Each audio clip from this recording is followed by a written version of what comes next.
Assalamualaikum warahmatullahi wabarakatuh. Sahabat, kembali berjumpa. Di video kali ini kembali Abi mengawasi salah satu jenis hewan. Kali ini Abi sedang berada di salah satu saung ya, di pinggiran perkampungan, di mana banyak sekali bajing berkeliaran. Dan kali ini dengan menggunakan bantuan SP-BONI SP28 teleskop yang biasa digunakan, dan juga HP sebagai pengambil gambarnya, kita lagi memantau tingkah laku dari bajing tersebut ya.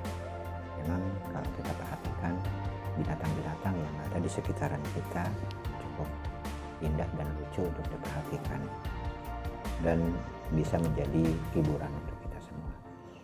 Baiklah, agar tidak hanya sekedar melihat dari tingkah laku bajing tersebut sebagai pengetahuan, baik kita ulas juga definisi bajing menurut Wikipedia. Nah teman-teman, bajing kelapa adalah sejenis mamalia pengerat kecil yang termasuk ke dalam keluarga Seciuridae, atau secara umum di banyak tempat di Indonesia hewan ini dikenal dengan nama bajing dalam bahasa Sunda dan juga Jawa, atau tupai di dalam bahasa Melayu dan Indonesia. Nah, di dalam bahasa Melayu, bajing kelapa disebut tupai pinang, sedangkan dalam bahasa Indonesia yang baik dan benar, bajing kelapa disebut tupai kelapa atau tupai nyiur. Tetapi dalam bahasa Sunda, tupai dibagi menjadi dua jenis, yaitu bajing dan kekes. Bajing untuk menyebut tupai dari jenis binatang pengerat, sementara kekes untuk menyebut tupai dari jenis mamalia kecil non pengerat. Tetapi di Sumatera dan Kalimantan, umumnya baik bajing ataupun kekes disebut tupai juga. Sementara di dalam Kamus Besar Bahasa Indonesia, tupai nomina atau kata benda, yaitu binatang pengunggis buah-buahan berbulu halus, berwarna kuning atau coklat, hidup di atas pohon. Hewan ini di dalam bahasa Inggris disebut plantain squirrel, sementara nama ilmiahnya adalah Colostyurus notatus ya. Mamalia kecil dengan ekor seperti sikat, panjang kepala dan tubuh kurang lebih sekitar 150 sampai dengan 225 mm, dan ekornya mencapai 160 sampai dengan 210 mm. Beratnya antara 150 sampai dengan 280 gram. Itulah bajing yang menurut Wikipedia. Sisi atas tubuh kecoklatan dengan bintik-bintik halus kehitaman dan kekuningan seperti yang teman-teman lihat ya di gambar itu. Di sisi samping tubuh agak ke bawah di antara tungkai depan dan belakang terdapat strip berwarna bungalan atau pucat kekuningan dan hitam. Pada beberapa anak jenis strip ini agak pudar dan tak begitu mudah teramati di lapangan. Sisi bawah tubuh atau perut berwarna jingga atau kemerahan atau agak gelap. Kebanyakan anak jenis dideskripsikan dengan memperhatikan perbedaan-perbedaan pada warna rambut di bagian ini yang bervariasi mulai dari abu-abu sedikit hingga sampai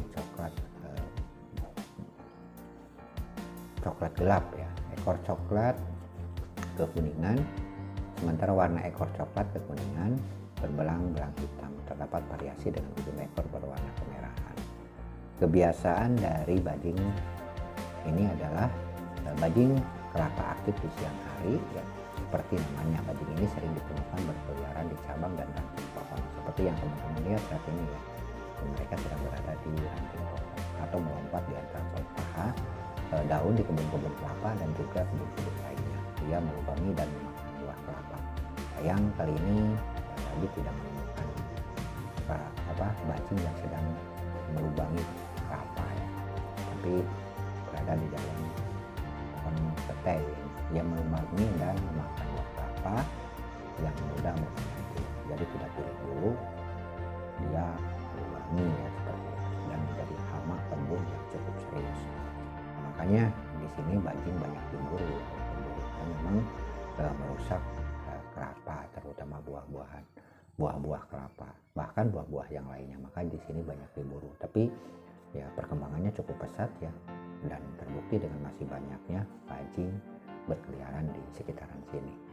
Di samping itu bajing kelapa juga memakan berbagai buah-buahan, pucuk, pepagan, dan aneka serangga yang ditemuinya. Seperti yang teman-teman lihat saat ini mungkin sedang memakan pepagan ya, atau juga serangga, karena kita kurang jelas ini, kita memantaunya dari jarak kurang lebih sekitar 20 meteran lebih ya. Dilaporkan pula bahwa bajing ini kadang-kadang merusak kulit ranting ya, kulit ranting karet untuk menjilati getahnya. Merusak sekali ya. Hewan ini merupakan salah satu jenis mamalia liar yang paling mudah terlihat di kulit pekarangan, kebun campuran, hutan sekunder, hutan kota dan taman, serta beberapa jenis hutan di dekat pantai. Bajing kelapa terutama menyebar luas di dataran rendah hingga di wilayah perbukitan. Hewan yang tinggal berdekatan dengan pemukiman dapat menjadi terbiasa dengan manusia dan berani mendekati rumah, bahkan mengambil makanan yang disodorkan manusia. Nah, itulah teman-teman sekilas ya tentang bajing. Jadi semoga apa yang disampaikan ini bisa menjadi pengetahuan juga, terutama untuk teman-teman yang ingin mengetahui bajing dan hanya bisa melihat. Nah, terutama teman-teman yang ada di perkotaan ya mungkin yang namanya bajing masih sulit untuk ditemukan. Nah, alhamdulillah kami bisa menyajikan konten yang berhubungan dengan binatang ini. Terima kasih atas segala perhatiannya. Sampai jumpa di lain video, dan jangan lupa dukungannya dengan cara subscribe, like, dan juga bantu share. Terima kasih. Wassalamualaikum warahmatullahi wabarakatuh.